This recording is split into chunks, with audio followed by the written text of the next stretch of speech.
I1 plus I2 est égal à IB. I1, on l'a ici.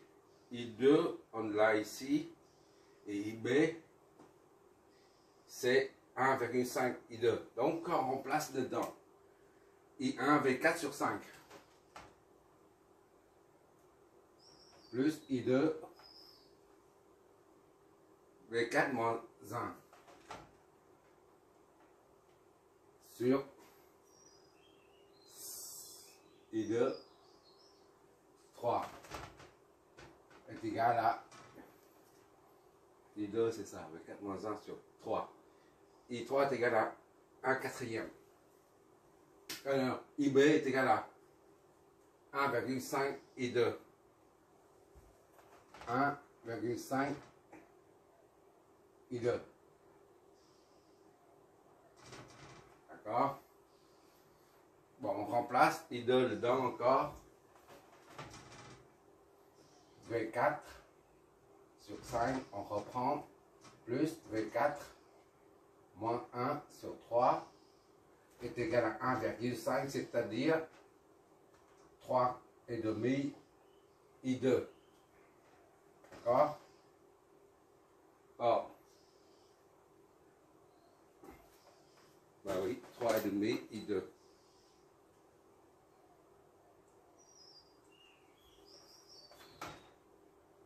I2 c'est ça. On remet dedans 3,5. I2 c'est V4 moins 1. Moins 1. Ou alors c'est pour être plus simple. On va faire ça comme ça. V4 sur 5.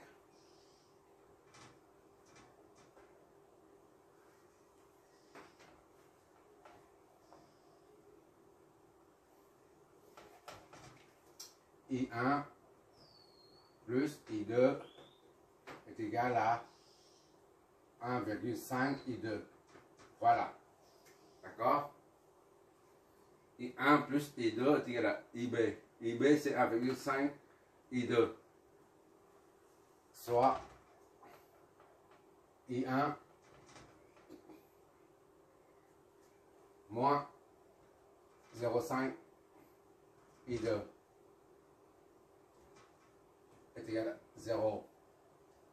D'accord? Or, I2 est égal à V4 moins I1. On remplace là-dedans. I1 c'est V4 sur 5. V4 sur 5 moins 0,5 fois I2. V4 moins 1 sur 3. 3, voilà. Égal à 0. V4 sur 5. V moins 1,5. V4 moins 1 sur 3 égale à 0. V4 sur 5 moins V4 moins 1 sur 6. D'accord? 30. 6 V4 moins 5 V4 moins 1 égale à 0. 6 V4 moins 5 V4 plus 5 égale à 0. Donc V4 est égal à 25. Moins 5 volts. Voilà. Premier résultat. Maintenant,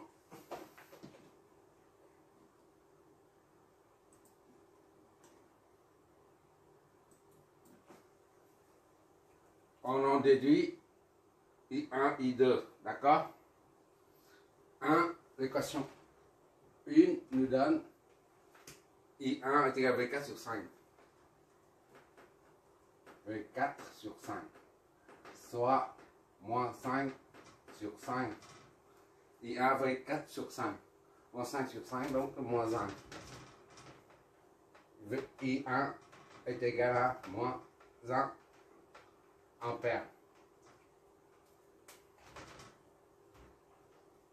Équation 2 nous donne I2 est égal à V4 moins 1 sur 3. Sur 3. V4 c'est moins 5. Moins 1 sur 3. Moins 6 sur 3. I2 est égal à moins 2 ampères. D'accord? I1, I2, I3.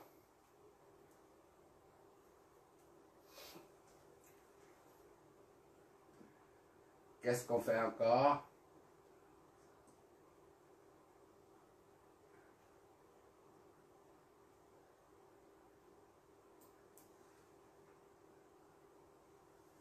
IE plus I2 est égal à I3. D'accord? I2 plus IE, ça donne I3. I2 plus I3 plus IE. Ça arrive très souvent, je dis une chose et je marque autre chose. C'est pour ça qu'il génère des erreurs partout. I3. I2, donc IE est égal à I3 moins I2. Soit IE est égal à I3, c'est combien? 0,25. 25 moins I2. Moins I2. Moins 2. IE est égal à 2,5. 25 ampères. D'accord?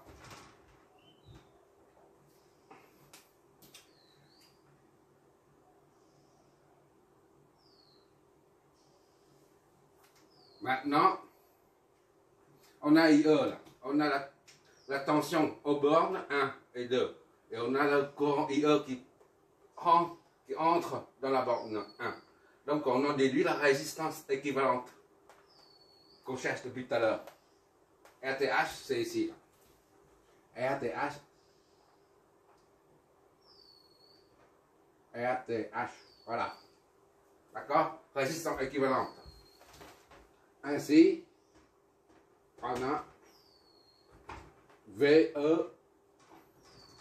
est égal à RTH, R12, disons, R1, 2. D'accord? Fois IE. Ou bien VE est égal à RTH fois IE. Et par conséquent, RTH est égal à VE sur IE. D'accord? RTH est égal donc à VE, c'est 1 volt. Divisé par IE, 2,25. Voilà. Est égal à combien? 0,044. 0,444 ohms. D'accord? Ça c'est en ohms. Soit en fraction, soit en décimale. Ça c'est en fraction. Ça c'est en décimale.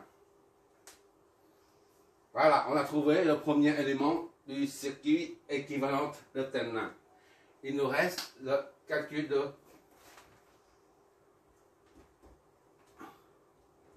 VTH. Comme d'habitude, on reprend ce schéma-là et on cherche la tension aux bornes. VTH est égal à V12, d'accord? Et puis ça sera terminé. Bon, on prend directement, on calcule directement ici, d'accord?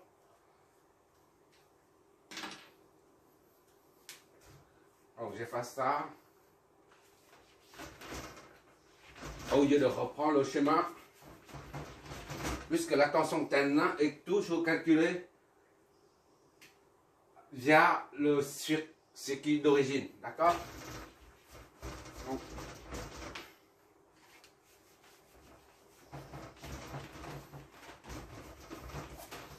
Pour calculer la tension équivalente de terminal de TH, on n'a pas à désactiver tout ça. On laisse ça tel quel.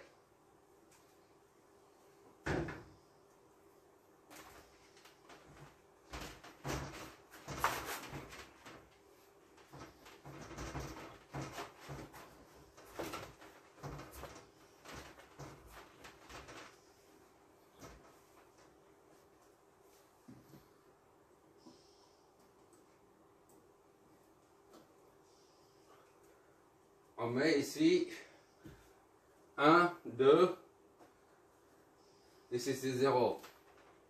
Comme point de référence, comme d'habitude. 0, ici c'est 0. Ici c'est 0. D'accord? 0, 1, 2, 2 c'est 0. 3 ici. 4 ici. Et 5 là. D'accord? Bon, il suffit maintenant de flécher. Donner un sens au courant déjà. Le cadrage.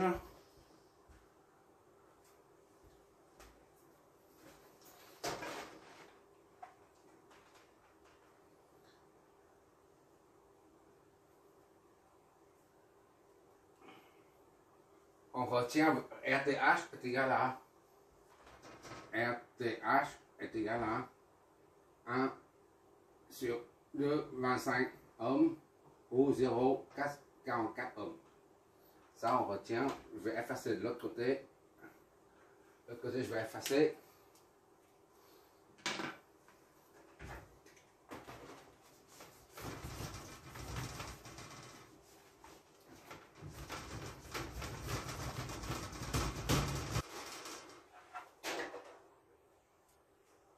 Bon. Stylo.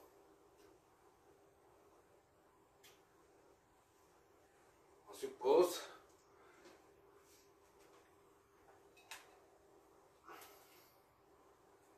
I1 ici. Qui sort ici. I1. I1. Ça, c'est I2. Donc, ici, c'est I2 aussi.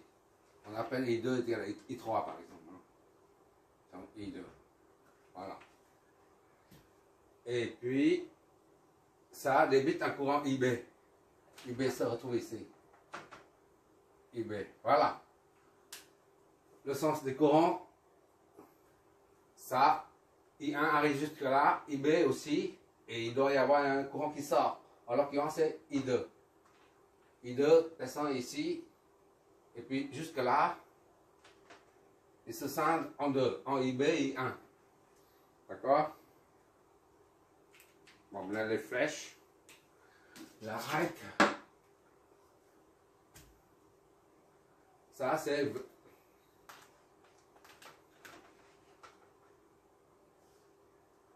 V50. 5, 0, V50. Ça, c'est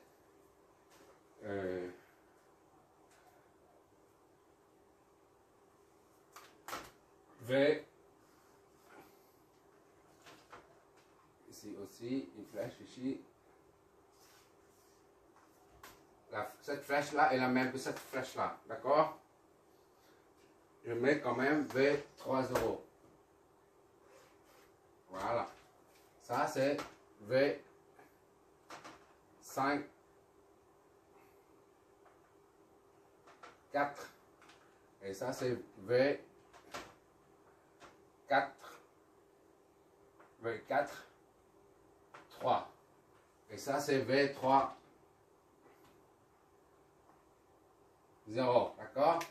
Un récepteur, les deux flèches s'opposent. Un récepteur, les deux flèches s'opposent. Un récepteur, les deux flèches s'opposent. Voilà. Bon, qu'est-ce qui manque pour attaquer le circuit?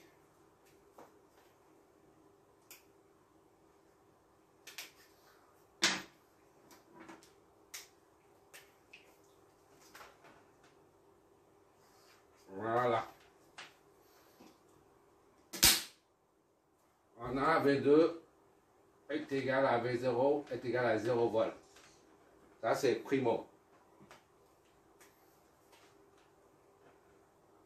V5, c'est 6 volts. Pourquoi? Parce que V5, c'est V50 est égal à VA est égal à 6 volts. Donc, V50, c'est V5 moins V0 est égal à 6 volts. Soit V5 moins V0, c'est 0. Est égal à 6, d'où V5 est égal à 6 volts. Je détaille, mais sinon on voit tout de suite. Voilà. V5, 4.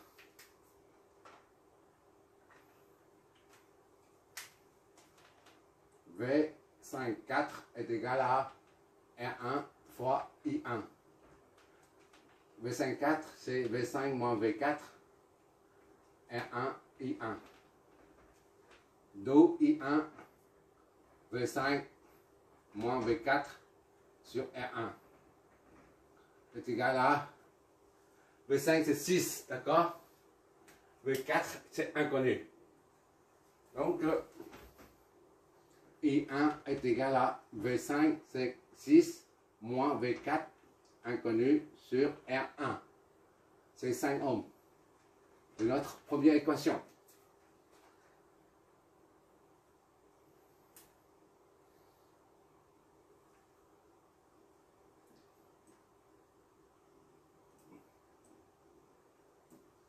V43 et V30. V43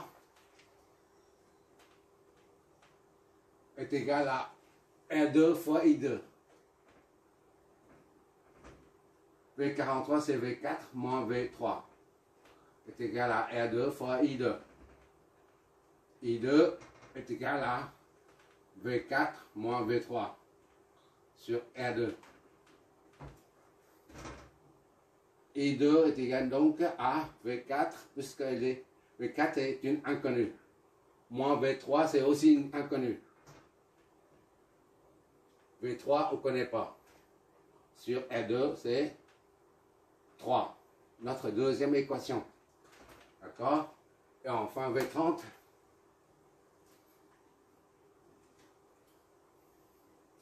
I2 est égal à V4 moins V3 sur 3. OK. V30. Il reste V30. Dernier récepteur. V30 est égal à R3 fois I3. I3. V30 est égal à V3 moins V0 fois R3 I3. D'où I3 est égal à V3 moins V0 sur R3. D'accord? Soit I3 est égal à V3 c'est inconnu, moins 0. Sur R3 c'est combien? 4 ohms. Finalement, I3 est égal à V3 sur 4. Voilà. V3 sur 4.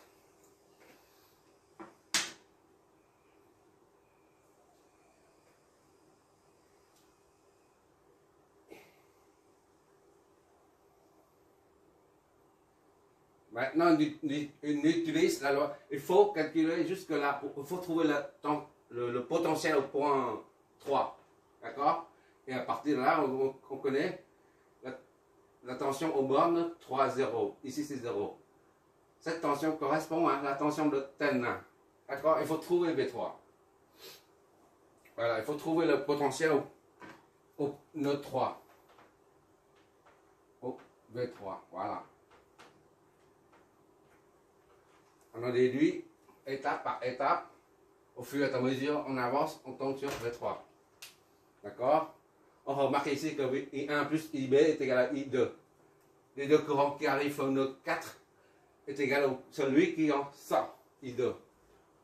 I1 plus IB, I1 plus IB est égal à I2. D'accord? I1 plus IB moins I2 est égal à 0. D'accord?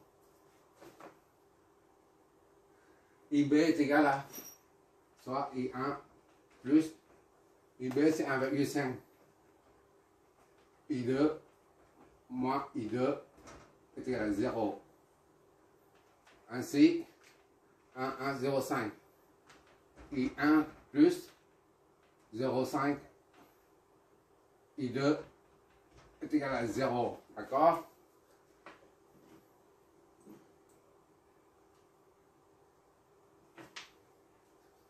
Bon, maintenant il faut remplacer là-dedans I1. Ah, j'ai oublié.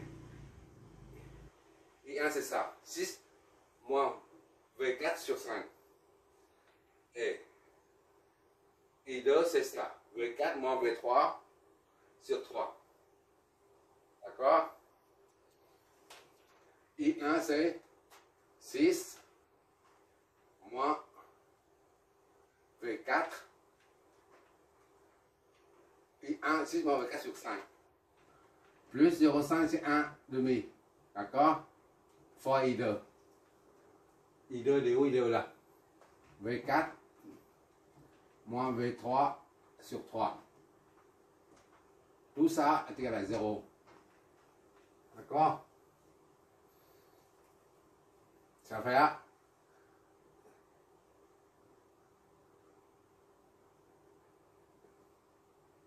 Le dénominateur commun c'est, on va développer tout ça.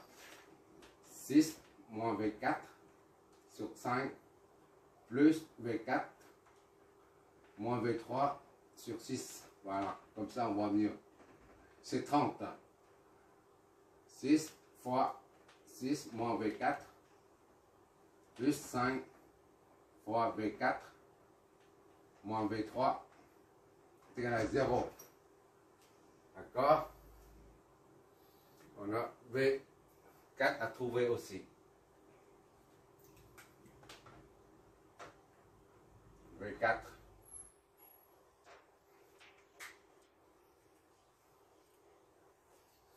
Bon, maintenant,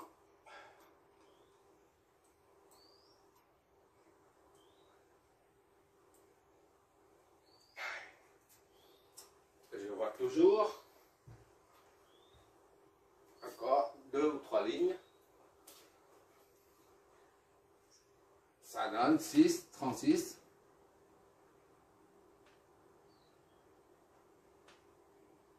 Moins 6, V4, plus 5, V4, moins 5, V3.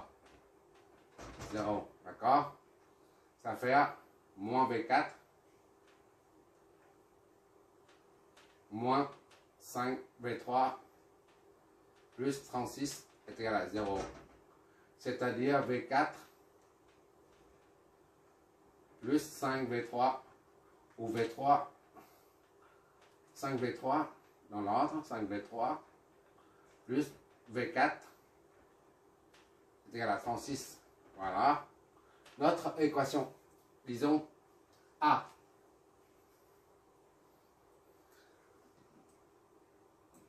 On appelle ça l'équation 1. Équation A. Il faut deux équations pour pouvoir trouver les deux potentiels recherchés. On cherche une autre équation, on se débrouille comme on peut pour trouver les solutions.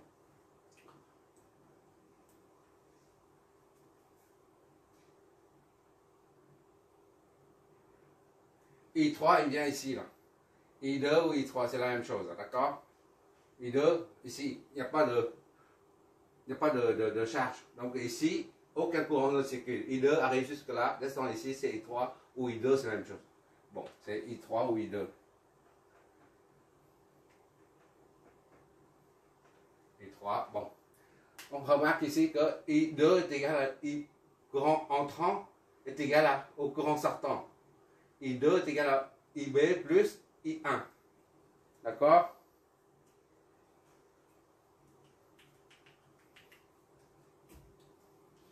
ou I3, on met I3, hein, parce qu'on a dit I3. Ça, c'est I2. D'accord. On va écrire. Donc, on va faire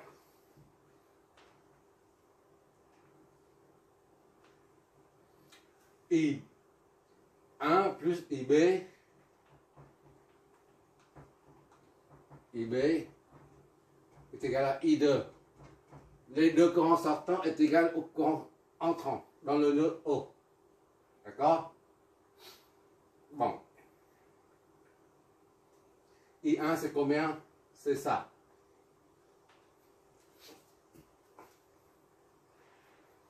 I1 c'est 6.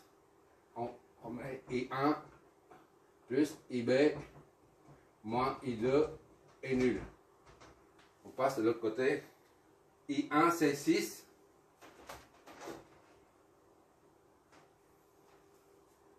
I1 c'est 6 moins V4 sur 5. Moins V4 sur 5. D'accord, c'est I1. Moins V4 sur 5 plus IB. IB c'est 1,5 I2. Soit 3,5 I2. D'accord? Et enfin, moins I2. Et tout ça s'annule. Donc, 6 moins V4.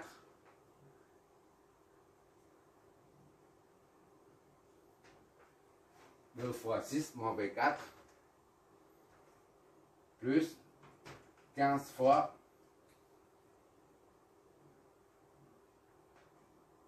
I2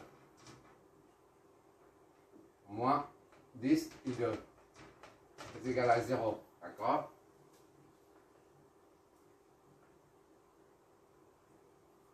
Bon, 12 moins 2 V4 plus 15 I2 moins 10 I2 est égal à 0.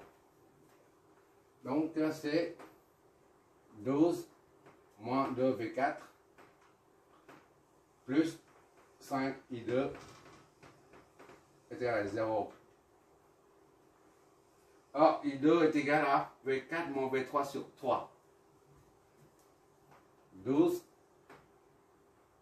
on va mettre 12 moins 2 V4 plus 5 fois I2. I2 c'est V4 moins V3 sur 3.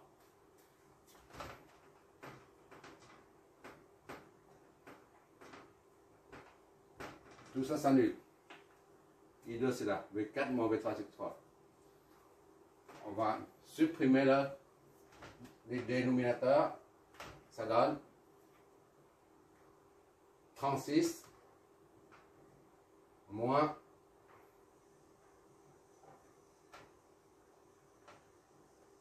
6 V4 plus 5 multiplié là-dedans V4 moins 5 V3 est nul. D'accord? 3 fois 12 ça fait 36. 3 fois 2 ça fait moins 6. Et ça, 3 divisé par 3 ça donne 1, 5. Ça donne moins 2V4 moins 5 V3 est égal à moins 36, soit 5 V3 plus 2 V4 est égal à 36. Notre équation B.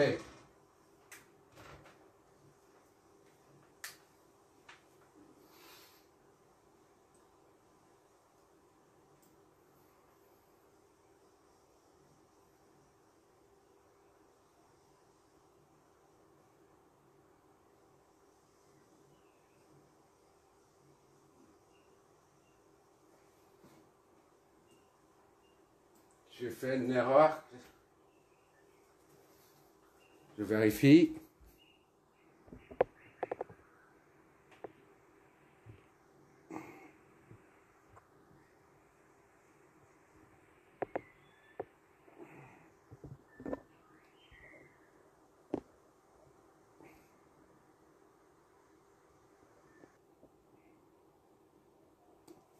J'ai fait une erreur ici, là. Moins 6 plus 5, ça fait moins 1. V4, d'accord? Moins 5, ça donne 5 V3 plus V4 est égal à 36. Voilà. C'est rectifié. Je me sauté quelque chose, c'est pour ça. Maintenant, on va en déduire à partir de ces deux équations A et B le potentiel V4 et V3. Bon, A nous donne 5V3, V3 plus 1 V4, V4 est égal à 36. D'accord? 5V3 plus 1 V4, 36. Et B nous donne 5V3. Oh là! On tombe sur la même chose. Donc c'est inutile cette équation.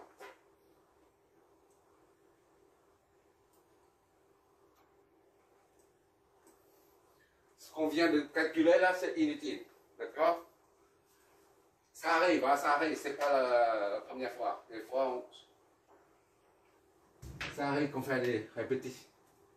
Bon, on n'a pas besoin de cette équation. 3 plus V4 égale à 36, on l'a déjà. Donc c'est inutile. Donc il faut chercher. C'est bien de tomber sur ce genre de problème. Comme ça, on voit notre raisonnement. Ah, c'est bien de tomber une fois dessus.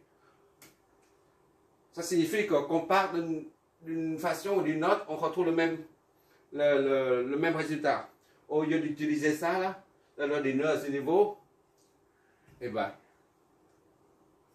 on va faire I1 plus IB est égal à I2 là, ici.